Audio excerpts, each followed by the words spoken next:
Paz do Senhor. Deus abençoe a vida de cada um que vai ver esse vídeo. Eu estou na minha leitura de 6 meses, né? Que é para terminar agora, no final desse ano. Hoje é dia 26 de dezembro de 2020 e provavelmente na segunda-feira, dia 28, eu já vou terminar a minha leitura completa do Velho e do Novo Testamento. Então, ficou faltando fazer os vídeos a partir do Novo Testamento, né? Então, hoje eu estou começando a fazer esses vídeos do Novo Testamento. Esse primeiro vídeo vai ser sobre os 4 evangelhos de uma vez, ok? Então, vamos lá. Os evangelhos foram escritos não imediatamente à morte e ressurreição de Jesus. Eles só entenderam que precisavam escrever porque estava demorando Jesus voltar, né? Quando Jesus foi levado aos céus, talvez eles pensassem que Jesus ia voltar em 1 ano, 2 anos, mas passaram-se 20 anos, 15 anos, e Jesus não tinha voltado. Então eles sentiram a necessidade de escrever, né, as palavras de Jesus, escrever tudo que tinha acontecido, toda a história de Jesus e todas as palavras de Jesus, enquanto eles ainda estavam lembrando, né? Então, o primeiro livro a ser escrito dos 4 evangelhos foi o livro de Marcos, por volta do ano 60 ou 55 depois de Cristo. Ou seja, Jesus morreu no ano 33, né? De 33 para 55 foram 22 anos. Então, Marcos foi o primeiro livro a ser escrito e o mais conciso, né? O mais resumido. E depois, então, nós temos o livro de Marcos, de Mateus,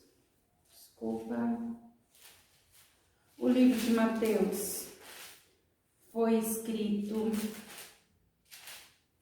por volta do ano 60 depois de Cristo, talvez ali uns 2, 3 anos depois do livro de Marcos, né?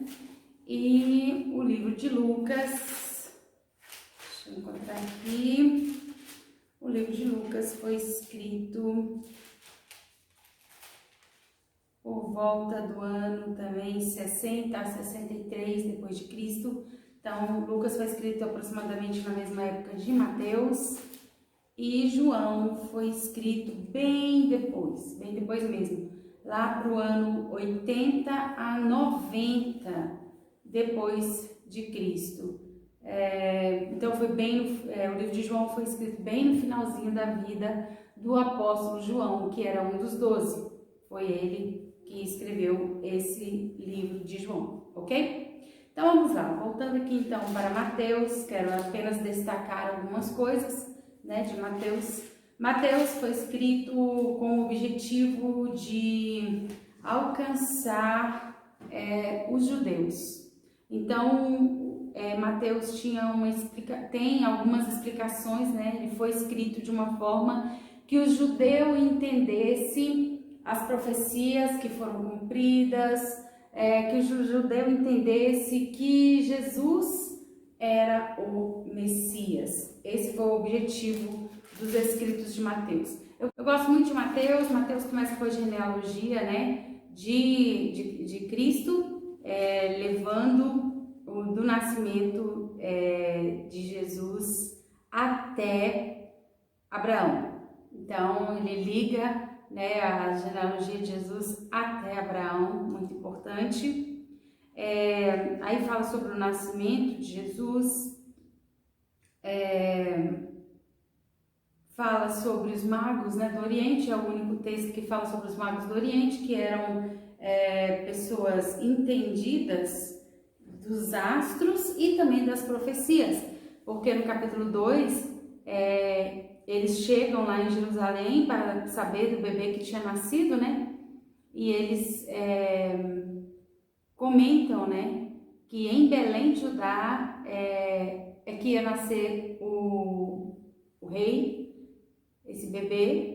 Eles citam no 2, 5 e 6, eles citam uma profecia, né? E tu, Belém, da terra terra de Judá, de modo nenhum és a menor entre as capitais de Judá, porque de ti sairá o guia que há de apacentar o povo de Israel. Essa profecia está em Miqueias, né? No profeta Miqueias. Então eles entendiam das profecias bíblicas. Eles provavelmente eram praticantes da religião judaica, porque quando o povo de Israel foi levado para a Babilônia, ali muitos acabaram falando de Deus, né, para essas pessoas de outras nações, e essas pessoas se tornaram então prosélitos. O que eram prosélitos? Eram pessoas de outras nações que aceitavam, né, a palavra de Deus do Velho Testamento como verdade. Eles praticavam o judaísmo. Então esses magos do Oriente provavelmente praticavam o judaísmo, ok? Então eles foram, né, tiveram contato com Herodes. Herodes era terrivelmente mau e Herodes então queria que eles falassem, né, depois quem era esse menino, porque Herodes queria matar o menino. E aí, então eles chegam lá e adoram, né? Eles chegam lá e adoram a Jesus, e eles dão 3 presentes, que eram coisas importantes e de grande valor econômico, né? Ouro, incenso e mirra. E com certeza esse valor, esse dinheiro, né? Esses tesouros foram muito úteis, né, para José e para Maria, porque eles precisaram fugir para o Egito, e quem está em fuga não pode trabalhar, precisa de algum sustento, né? Então Deus trouxe aqui o sustento para que a fuga para o Egito fosse possível. Deus falou muito com José por meio de sonhos. Eu acho isso tremendo. Então, no capítulo 2, versículo 13, fala que José teve um sonho e que Deus falou para ele: levanta-te, pega o menino e sua mãe e vai para o Egito. E eles foram. Aí depois, né, Herodes morreu e eles voltaram do Egito. Deus mostrou, então, para José o momento certo também de voltar para Israel. E eles foram habitar numa cidade chamada Nazaré. Então, você vai perceber em Mateus que tudo que acontece, ele fala assim, ó,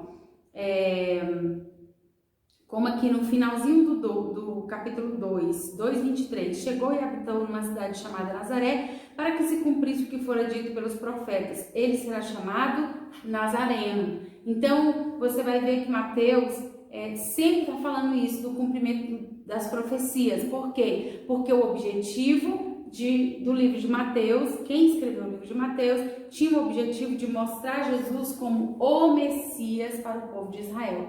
Então eles estavam mostrando que Jesus, tudo que aconteceu com Jesus foi cumprimento das profecias. Então você vai ver várias vezes falando isso, e isso aconteceu para que se cumprisse a profecia, tal.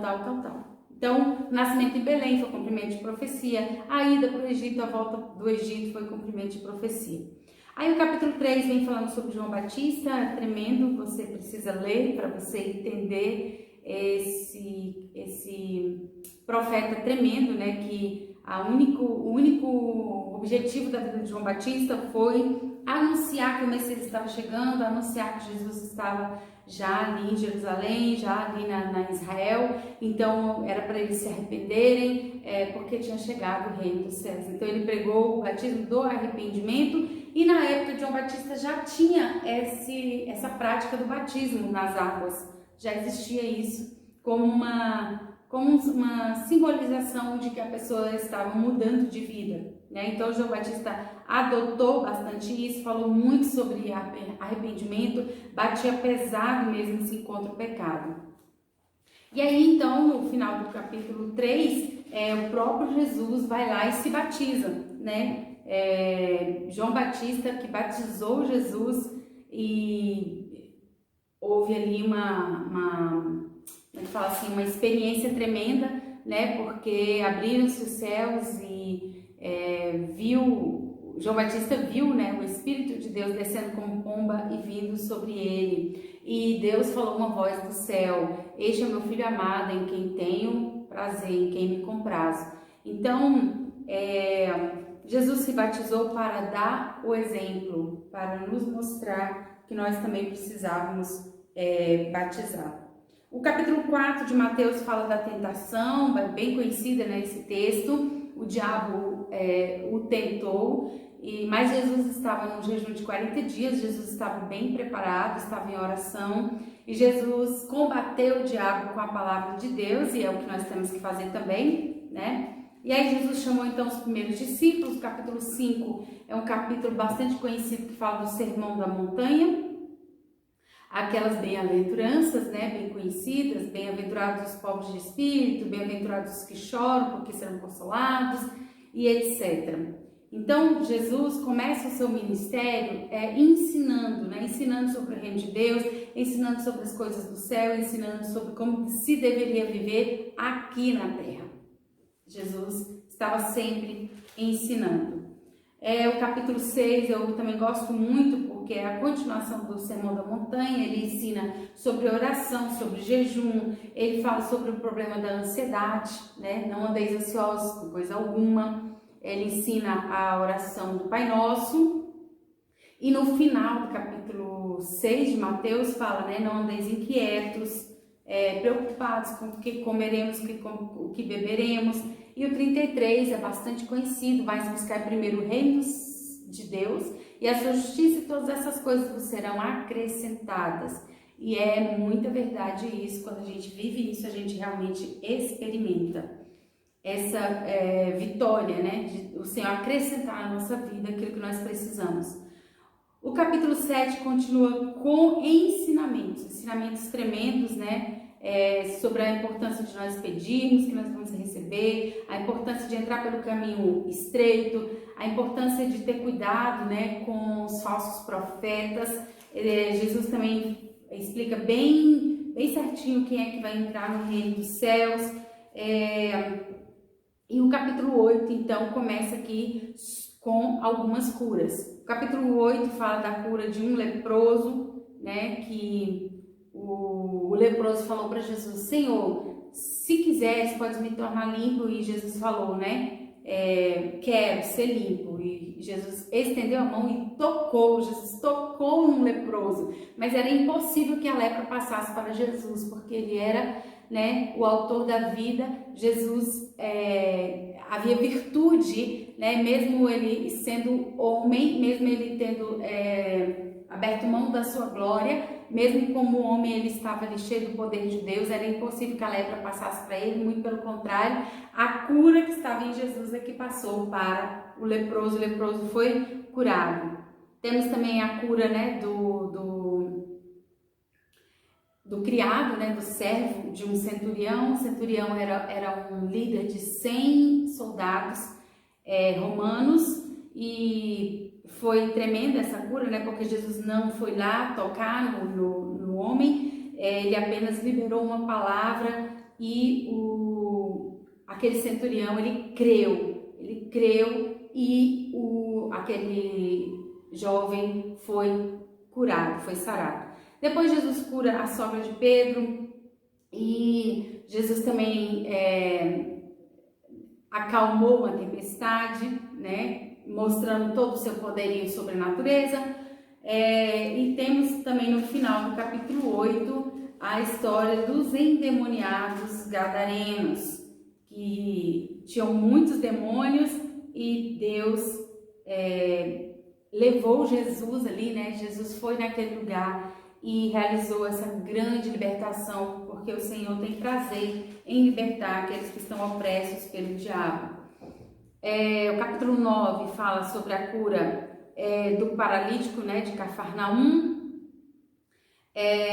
que foi um caso bem interessante, que foram seus amigos, né, trouxeram pessoas conhecidas desse paralítico, trouxeram ele na sua cama, e Jesus falou para ele: filho, tem bom ânimo, perdoados te são os teus pecados. Então, Jesus mostra aqui que algumas enfermidades têm a ver com pecados. Outras enfermidades, como a cura de um cego, por exemplo, perguntaram para ele quem tinha pecado, né? Se ele ou seus pais. E aí Jesus falou que não tinha nada a ver com pecado. mas algumas enfermidades sim têm a ver com pecados e não custa nada, né, a gente pedir perdão a Deus pelos nossos pecados, pedir a Deus que nos cure, em nome de Jesus. Aí, continuando aqui, Jesus ensina sobre o jejum, Jesus fala do chamado do próprio Mateus, que escreveu aqui esse livro. Depois tem a cura da mulher do fluxo de sangue, que tinha 12 anos, que estava com aquela enfermidade, tinha gastado tudo, né, que ela tinha com os médicos da época, que não podiam fazer quase nada. E ela foi tremendamente curada. E depois fala sobre a cura de 2 cegos e um mudo. Eram muitas curas, amados, muitas curas mesmo que Jesus ia realizando. O capítulo 10 fala sobre os 12 e a sua missão, é o momento onde ele escolhe os 12 apóstolos, né, que eram Pedro, André, Tiago, João, Filipe, Bartolomeu, Tomé, Mateus, Tiago, filho de Alfeu, e Tadeu e Simão Zelote, Judas Iscariotes, aquele que o traiu. Então Jesus escolheu esses 12 discípulos e falou para eles: ide, pregai, dizendo: é chegado o reino dos céus, curai os enfermos, limpar os leprosos, ressuscitar os mortos, expulsar os demônios, de graça recebeste, de graça dai. Esse de graça recebeste, de graça dai tem a ver com você recebeu a cura, né? O dom de curar, você vai dar a cura de graça, né? Não quer dizer que todos os obreiros a vida inteira têm que trabalhar de graça. Ok, então a partir desse momento, Jesus envia os seus discípulos e eles começam a trabalhar, começam a pregar, né? Não só mais ali o tempo inteiro com Jesus, mas eles começam a sair, né? Ir para as aldeias e pregar, e quando eles voltam contando as vitórias, porque sim, o Senhor realmente usou eles para curar. Vamos pular aqui para o capítulo 12. No capítulo 12 fala que Jesus é Senhor do sábado. Jesus muitas vezes foi questionado por que ele curava no sábado, e ele mesmo então fez as suas explicações, né? Ele falou, olha, que as pessoas socorriam, às vezes um animal que tinha caído no buraco não ia curar alguém no sábado, né? Porque os sacerdotes e os fariseus não tinham nada contra, né? Não, sabiam que Jesus não tinha pecado, então eles ficavam procurando essas coisinhas que não tinha nada a ver, como queriam convencer Jesus que curar no sábado era errado. Olha como é que pode. O farisaísmo, a pessoa cheia de religiosidade acha problema onde não tem, né? Então Jesus ficava indignado com essas pessoas e ele curava a si mesmo com toda a implicância das pessoas, ele curava as pessoas no sábado, e ele mesmo falou: porque o Filho do Homem até do sábado é Senhor. E sábado, amados, quer dizer descanso, sabe? Então, um posto na sua vida. Jesus é o Senhor do descanso. Jesus tem um descanso para você. Jesus tem um descanso para mim. Eu estou precisando, eu estou um posto em nome de Jesus. Seguindo mais aqui à frente, Jesus ensina, né, sobre a árvore, os seus frutos, né, que a forma da gente conhecer uma árvore é conhecendo os seus frutos. Jesus usava de muitas parábolas, de muitas ilustrações para que as pessoas entendessem. Era a forma lá que eles tinham naquela época de entender as coisas, né? Vamos aqui para o capítulo 13. O capítulo 13 são várias parábolas. A parábola do semeador, que é bastante conhecida, a parábola do trigo e do joio, a parábola do grão de mostarda e do fermento, as parábolas do tesouro escondido, da pérola e da rede. São parábolas tremendas que você pode ler e buscar entendimento. E algumas bíblias de estudo têm algumas explicações, né? A parábola do semeador mostra que nem todos vão aceitar a palavra de Deus, nem todos vão se converter, somente alguns, né? A parábola do trigo e do joio fala que no meio do trigo há aquelas pessoas que são joio, né? Que não são convertidas de verdade, mas que Deus vai tendo paciência com essas pessoas até um dia que Deus vai fazer a colheita, né? A parábola do grão de mostarda e do fermento eu gosto muito, que fala sobre crescimento, né? Que Deus dá o crescimento. Se nós colocarmos um pouco de fé, se nós nos esforçarmos um pouco, Deus faz coisas tremendas, né? Por meio da nossa pequena fé. E as parábolas do tesouro escondido e da pérola são para mostrar a importância das coisas do reino de Deus. Vale a pena a gente abrir mão de muitas outras coisas para a gente tomar posse do reino de Deus. No capítulo 14 fala da morte de João Batista, né, que foi terrível, foi uma morte muito covarde, que ele foi decapitado, né, pelo rei Herodes. Fala também da primeira multiplicação dos pães e dos peixes, que foi tremenda, né? Quase 5.000 homens, além de mulheres e crianças, comeram daqueles pães, daqueles peixes.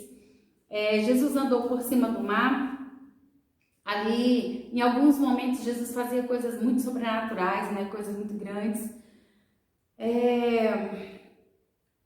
Pulando aqui para o capítulo 15, a partir da metade, aqui, a partir do versículo 21, fala sobre a mulher cananeia, que ela não era do povo de Israel e ela foi atrás de Jesus pedindo pela libertação da sua filha, que estava terrivelmente endemoniada, e Jesus prova ali a sua fé. Jesus não atende ela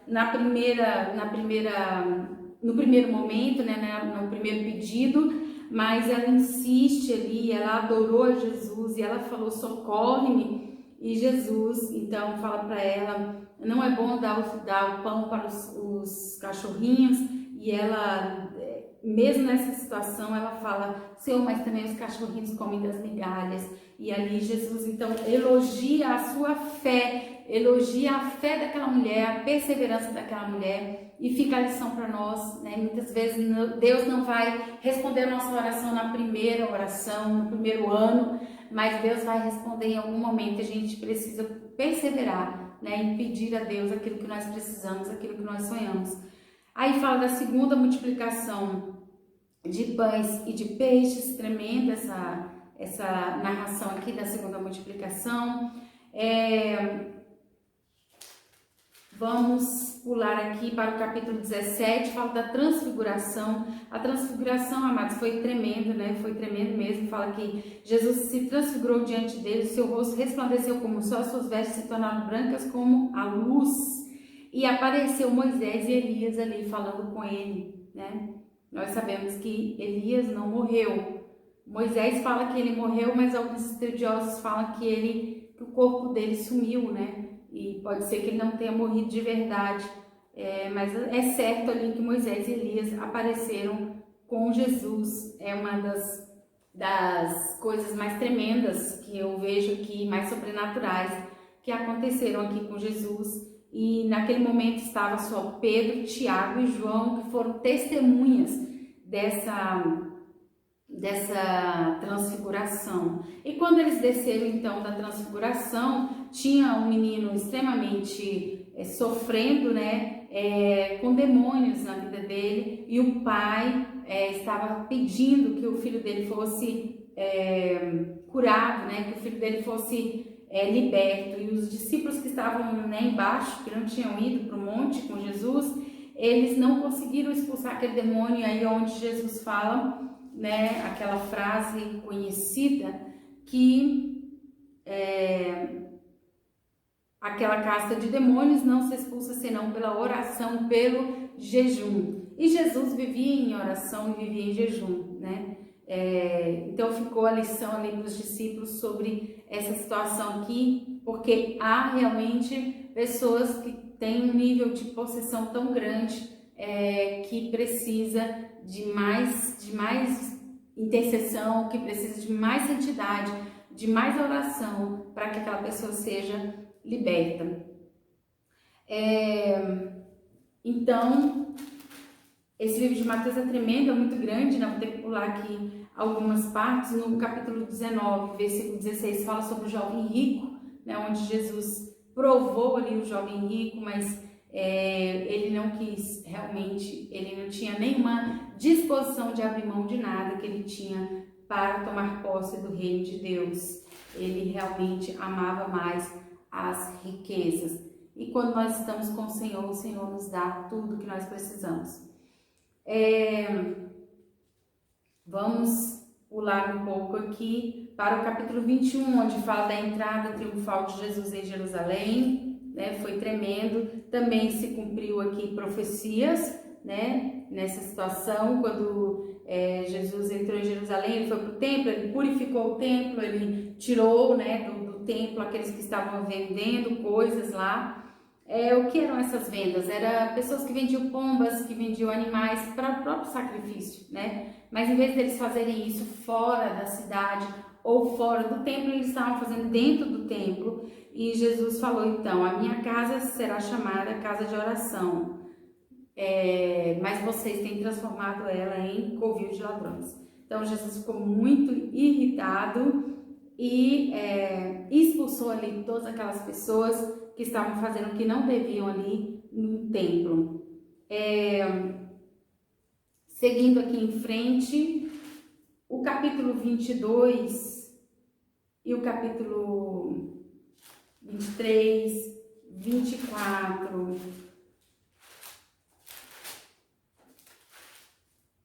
25, isso. Esses capítulos falam sobre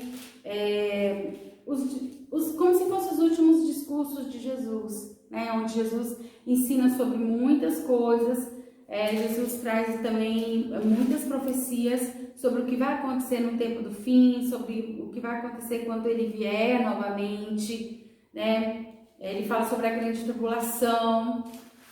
Então Jesus deixou muitas instruções para que os seus discípulos pudessem ensinar para a próxima geração a respeito do que ia acontecer no tempo do fim, ok? Então, a partir do versículo 26, eles têm então um jantar, né? O último jantar deles, que foi poucas horas antes de Jesus ser preso. Jesus fez com eles a ceia do Senhor, que nós lemos esse texto na ceia hoje em dia, né? Ele fez a ceia, ele já avisou que alguém ia traí-lo, ele avisou Pedro que Pedro também ia negá-lo. Foi muito tenso aqui essa situação, porque tinha poucas horas, né? Em poucas horas Jesus já ia ser preso. Aí ele foi orar no Getsemane, depois ele foi preso, depois ele ficou sendo julgado na presença dos sacerdotes, na presença dos anciãos, a liderança ali, né, religiosa do povo de Israel. Pedro negou Jesus, né, nessa mesma madrugada. Judas, que tinha traído Jesus, se suicidou, né? No capítulo 27 nós lemos isso. Jesus foi interrogado por Pilatos, Jesus foi crucificado e Jesus foi sepultado. Eu gosto muito desse texto aqui sobre o sepultamento de Jesus, no capítulo 27, 57, que fala assim: e vinda já à tarde, chegou um homem rico de Arimateia, por nome José, que também era discípulo de Jesus. E ele foi ter com Pilatos e pediu o corpo de Jesus. Então Pilatos mandou que o corpo lhe fosse dado. E José, tomando o corpo, envolveu num fino, limpo lençol e o pôs no seu sepulcro novo, que havia aberto em rocha. Glória a Deus. Então Deus aqui usou, né, um discípulo que era rico, né? O problema não é a pessoa ser rica, o problema é a pessoa ter o coração em Deus, né? E foi assim tremendo, porque Jesus foi colocado no sepulcro novo, num lugar onde não ia colocar terra sobre ele, né? Porque Deus já tinha esse plano de ressuscitar Jesus. Então Jesus não foi enterrado, Jesus foi colocado naquele lugar lá e apenas colocou uma pedra, né, na frente ali daquele sepulcro. Esse era um tipo de sepulcro, amados, de ricos, né? Porque o sepultamento de pobre era aquela coisa da cova mesmo e jogar terra em cima, ok? Lembrando que Lázaro, né, também foi sepultado dessa forma aqui que Jesus foi também. Lázaro provavelmente também era um homem rico. E o capítulo 28 fala da ressurreição. É tremendo, você tem que ler, eu sempre me emociono de ler aqui sobre a ressurreição. Primeiro chegou Maria Madalena, outra Maria, depois veio os outros discípulos, né? E no final Jesus aparece para os seus discípulos na Galileia. E Jesus então fala com eles sobre o ID, que nós conhecemos hoje, né, como o ID de Jesus, né? Ele fala: portanto, ide e ensinai todas as nações, batizando-os em nome do Pai, do Filho e do Espírito Santo. Glória a Deus. Então, vamos fazer um panorama aqui de Marcos, né? Marcos são 16 capítulos, já começa falando sobre João Batista, não fala sobre o nascimento de Jesus, não fala sobre o nascimento de João Batista, já vai falando mesmo como que foi o ministério de João Batista, também tremendo, né? Tremendo. Fala sobre algumas coisas que tem lá também em Mateus, né, como a cura da sogra de Pedro, a cura do leproso, a cura do paralítico de Cafarnaum no capítulo 2. O capítulo 3 fala de uma cura de um homem, né, que tinha uma mão ressequida, né, era uma mão encolhida, né, e Jesus curou. E aí vem a controvérsia da questão do sábado, porque era no sábado que ele realizou essa cura. No 3:13 fala sobre os 12 que foram escolhidos, né? Lá em Mateus fala também. Fala sobre a família de Jesus. No final do 3.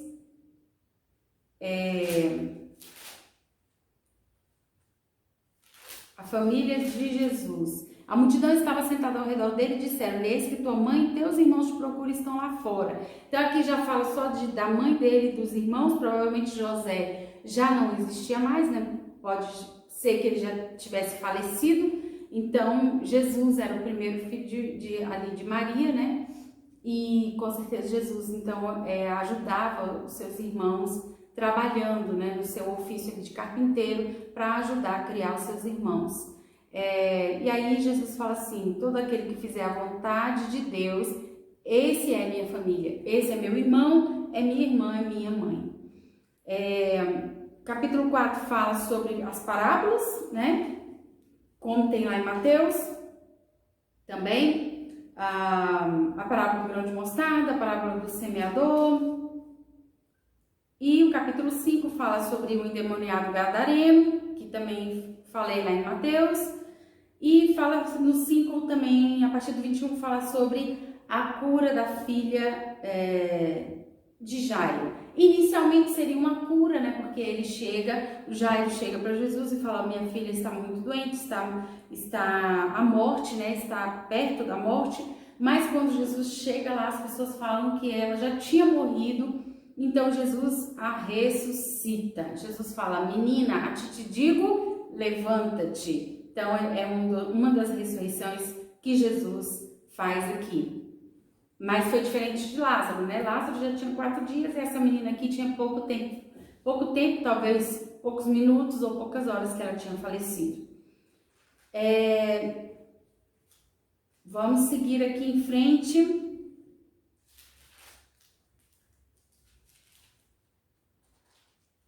Vamos para o capítulo 9, fala também sobre a transfiguração, que eu já falei sobre ela. E a partir do versículo 38, Jesus explica, né, para os discípulos que eles precisavam entender quem era a favor do reino de Deus e quem era contra. Porque os discípulos acharam, a princípio, que eles iam ser os únicos a pregar o reino de Deus, eles iam ser os únicos a curar as pessoas, né? Mas Jesus fala assim para eles: porque quem não é contra nós é por nós. Porquanto qualquer que vos der a beber um copo de água em meu nome, porque sois discípulos de Cristo, em verdade vos digo que não perderá o seu galardão. Então Jesus já desde antes aqui da sua morte mostrando que a pregação, né, da palavra de Deus e os milagres e a autoridade para falar de Jesus não estaria só com os discípulos, mas estaria também com outras pessoas que crescem e que fizessem a obra de Deus com seriedade, ok? Jesus abençoou as crianças, né? Capítulo 10, Jesus falou: deixai vir a mim os pequeninos, não as impeçais, porque delas é o reino dos céus. Jesus curou cegos, né? Alguns até cegos de nascença, e isso fez com que a fama de Jesus corresse, né, por toda a Judéia, por todo Israel. Vamos continuar aqui, tem outras parábolas no capítulo 12. E a partir do capítulo 13 tem aqueles sermões proféticos que tem lá no final de Mateus também, né? Que fala sobre as coisas que vão acontecer no final dos tempos, a grande tribulação, a segunda vinda de Jesus, né? Então, isso é falado aqui no capítulo 13 de Marcos. No capítulo 14 tem toda essa parte, né, de mostrar como que aconteceu o finalzinho da vida de Jesus, que foi a traição, a última Páscoa, Jesus orando lá no Getsêmani, quando Jesus foi preso, Pedro negando a Jesus, Jesus perante Pilatos, a sepultura, né, de Jesus e também a ressurreição no capítulo 16. Então, essa parte do final de Mateus é muito parecida com o final de Marcos e vice-versa. Glória a Deus. Então vamos lá para Lucas. Lucas, como em Mateus, também tem a genealogia de Jesus no capítulo 3, a partir do versículo 23. Tem outra genealogia de Jesus voltada para outra linha, né? Mostrando Jesus indo até Adão e não somente até Abraão, como é em Mateus. Então, Lucas é tremendo, são 24 capítulos muito grandes, você tem que ter bastante perseverança para ler, né? Fala sobre o anúncio com todos os detalhes, o anúncio do nascimento de João, o anúncio do nascimento de Jesus, o anjo Gabriel aparece para a própria Maria, Deus fala com José, tem muitos detalhes, é bem detalhista mesmo, fala de muitos detalhes sobre o nascimento de Jesus, sobre o recenseamento, por que eles tiveram que ir para Belém, tudo muito detalhado, amados. Lucas é bem detalhado mesmo. A partir do capítulo 4, fala da tentação de Jesus, fala do momento em que Jesus encontrou os primeiros discípulos, né, que foi numa situação de pesca, que eles eram pescadores e Jesus fez um grande milagre ali de uma pesca maravilhosa. E vai então citando outras coisas que estão lá nos outros livros, como a cura daquele leproso que tem lá no início dos outros livros, né? Vem tratando sobre a questão da eleição também dos 12, né? O dia que Jesus lá escolhe os 12, no capítulo 6, versículo 12. Fala também do Sermão da Montanha, nesse capítulo 6. Capítulo 7, a cura daquele centurião lá, né, que ele foi pedir a cura para o seu criado.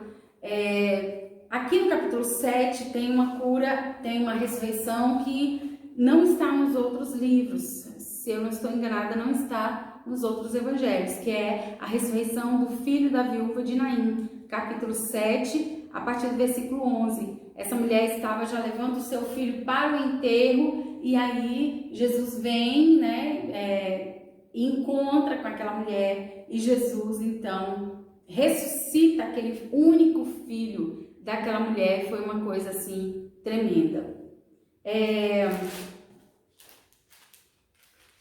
Vamos pular um pouco aqui, são capítulos bem grandes.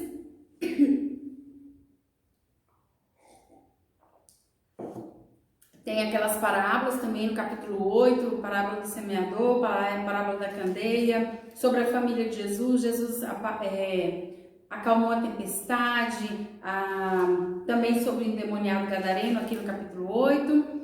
A cura da filha de Jairo, a cura da mulher que tinha um fluxo de sangue no capítulo 8 também.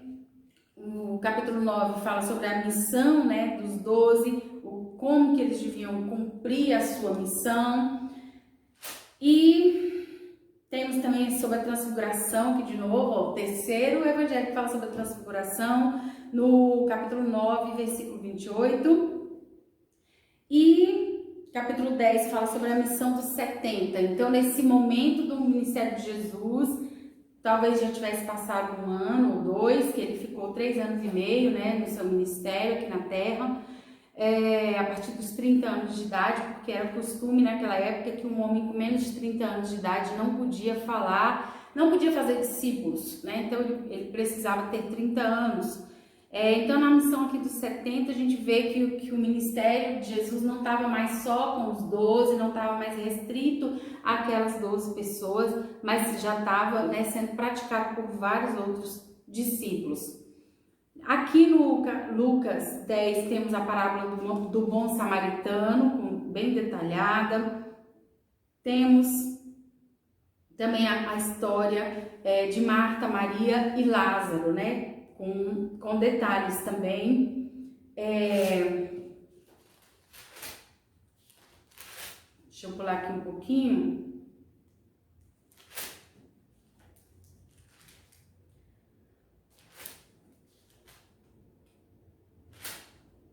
Jesus, então, tem muitos ensinamentos, né? Muitas curas aqui do capítulo 12 até o capítulo 14, são várias curas e também algumas parábolas, né? A parábola da grande ceia, a parábola da providência, a parábola dos primeiros assentos, né? E dos convidados,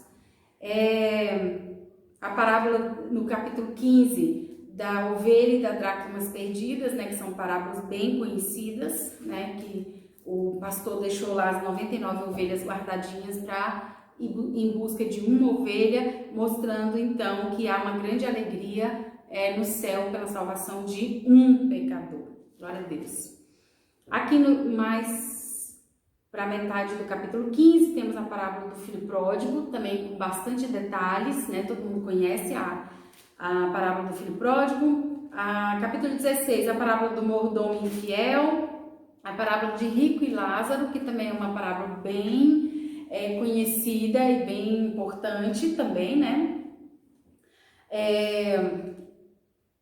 E no capítulo 17, gosto muito dessa explicação aqui, dessa citação da cura dos 10 leprosos, que só um voltou para agradecer, né? Isso era algo que Jesus esperava, que os 9 também voltassem para agradecer a ele, mas não voltaram. Capítulo 18 fala sobre algumas parábolas, né? Tem a parábola do juiz iníquo, né? Que não queria ouvir aquela viúva, mas por causa da insistência da viúva ele acabou tendo que ouvir aquela viúva, fazer justiça.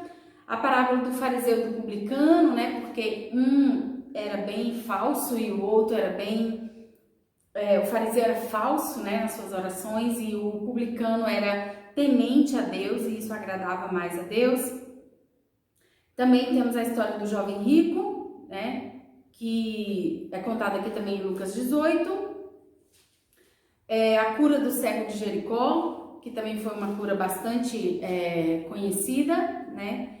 E a história de Zaqueu, no capítulo 19, também é uma história bastante conhecida. Ele era um homem que era cobrador de impostos, que roubava as pessoas, mas se converteu e devolveu para aqueles que ele tinha roubado 4 vezes mais. Ele mesmo tomou essa iniciativa e Jesus passou, né, um dia ali na casa de Zaqueu.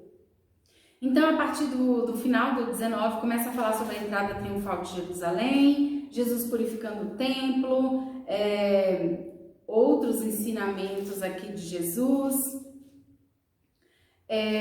O sermão profético também tem aqui no final, a partir do 21, tem aqueles sermões que eu falei que Jesus foi preparando os discípulos para o que ia acontecer no final, né, do mundo.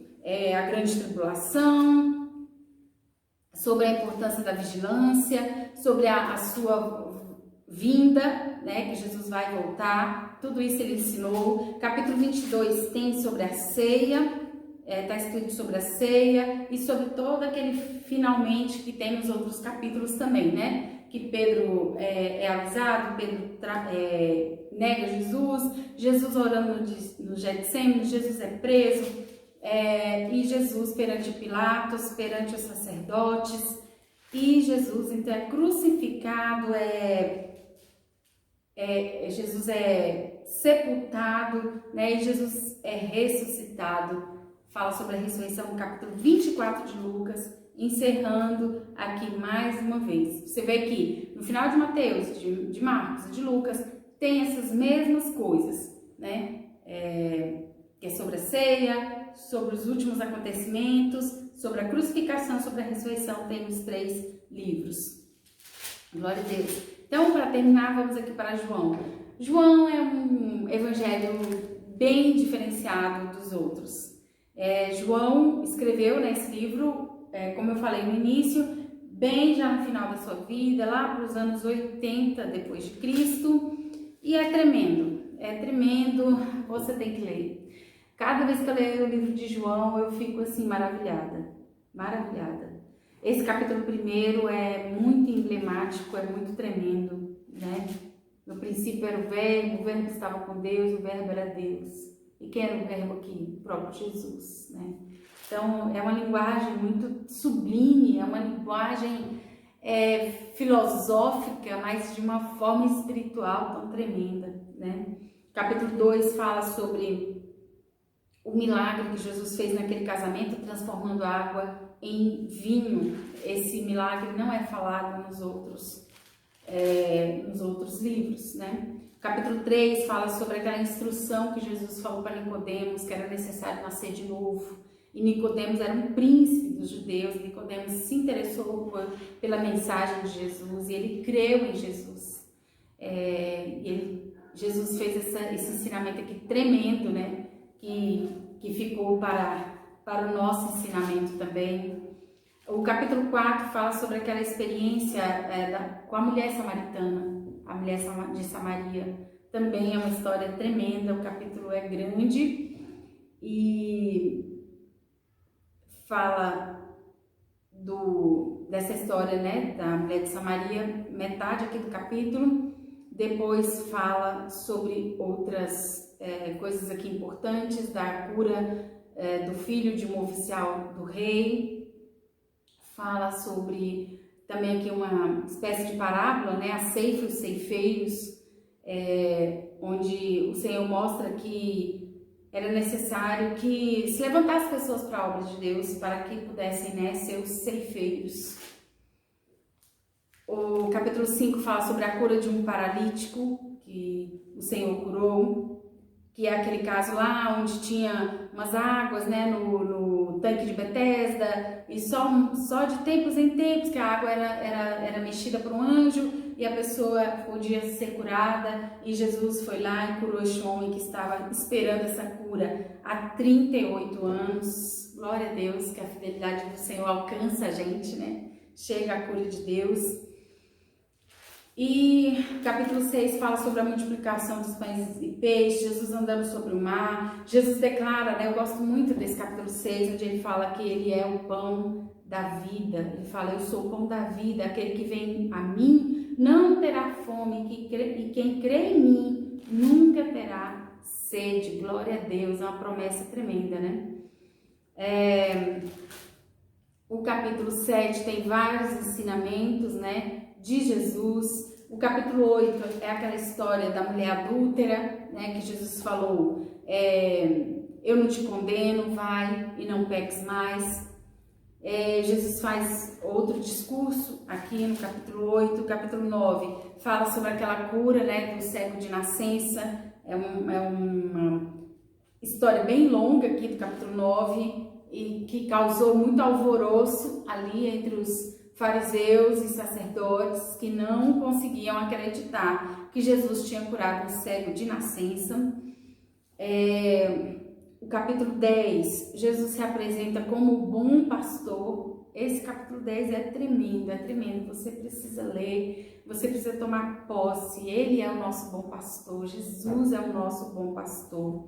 O capítulo 11 fala da ressurreição de Lázaro, expliquei um pouquinho anteriormente.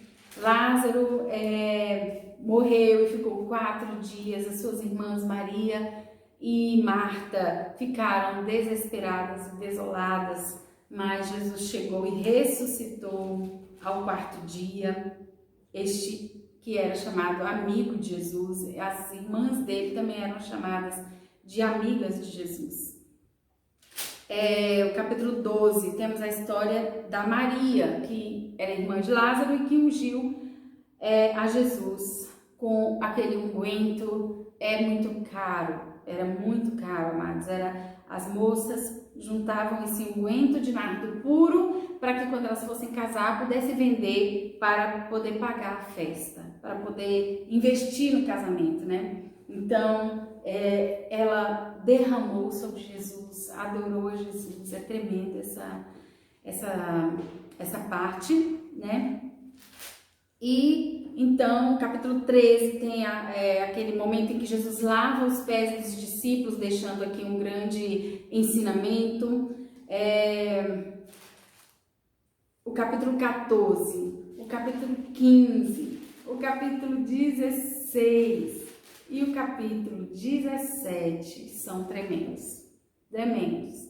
Capítulo 14 fala: não se turbe o vosso coração, crede em Deus, crede também em mim. Então, os últimos discursos ali de Jesus, antes da crucificação, antes dele ser preso. Ele fala palavras tremendas nesses 3 capítulos, 14, 15 e 16. E 17, 4 capítulos. Esses capítulos são tremendos. O capítulo 17 fala da oração, né, que Jesus fez por todos os seus discípulos, não somente aqueles daquele momento, mas também por nós. Jesus orou por nós. Eu acho o livro de João um dos meus preferidos, né? Eu realmente leio o livro de João assim com muito gosto no meu coração. O capítulo 18 então mostra a prisão, né, de Jesus, ele perante o Sinédrio, perante Pilatos, toda aquela situação de sofrimento terrível que ele passou e que ele foi crucificado. E o capítulo 20 fala da ressurreição de Jesus, como é falado nos outros evangelhos também. E o capítulo 21 é um pouco diferente, porque ele mostra um momento em que Jesus estava aparecendo para os discípulos já ressuscitado. Então é uma história tremenda aqui do capítulo 21, onde ele chega na praia, os discípulos estão lá pescando e ele então abençoa aquela pescaria e eles pescam 153 grandes peixes. E depois ele vai ter uma conversa com Pedro, né? Ele precisava ter essa conversa com Pedro, porque Pedro tinha traído Jesus. E Pedro precisava dessa cura interior, e Jesus foi tremendamente fiel, maravilhoso para com Pedro. Conversou com Pedro e curou a Pedro. E depois disso a gente vê em Atos, Pedro já começando assim com um discurso detonante mesmo assim, sinal de alguém que já estava curado. Então o livro de João é tremendo, mas eu quero terminar então esse vídeo aqui dos 4 evangelhos. Que Deus abençoe a sua vida, que Deus cure a sua vida e que o evangelho se renove dentro de você. Leia os evangelhos, leia a palavra de Deus que você vai ser renovado, amém? Em nome de Jesus.